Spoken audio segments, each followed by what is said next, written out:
Israël a évidemment le droit de se défendre face au terrorisme. Les civils doivent être épargnés. La réponse militaire doit se faire dans le respect du droit international, notamment du droit international humanitaire.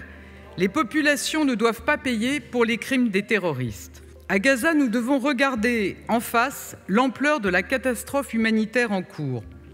L'accès aux services essentiels est quasiment interrompu. L'eau, la nourriture, le fioul manquent. La distribution d'aide exige une trêve humanitaire qui pourra mener à un cessez-le-feu.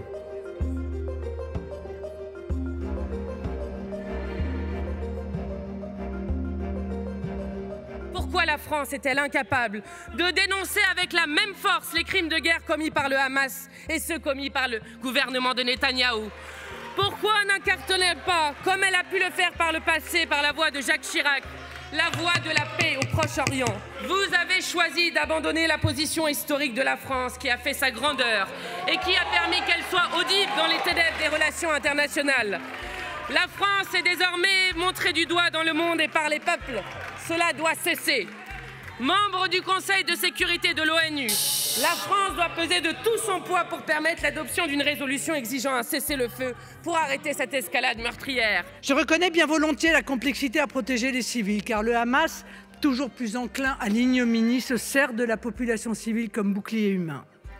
Mais la grandeur de l'armée d'Israël sera justement de respecter ces règles que les terroristes du Hamas ont, eux, honteusement et lâchement bafouées. Voilà, chers collègues d'extrême gauche, ce qui différencie la civilisation de la barbarie. Voilà ce qui différencie une armée régulière d'une organisation terroriste. Voilà pourquoi on ne demande pas à des terroristes de cesser le feu, mais de déposer les armes et de libérer les otages, c'est tout. Nous appelons au respect du droit international et demandons des négociations immédiates pour un cessez-le-feu, comme y appelle Antonio Guterres. Nous réclamons la levée totale du blocus de Gaza, cruel, inhumain, illégal.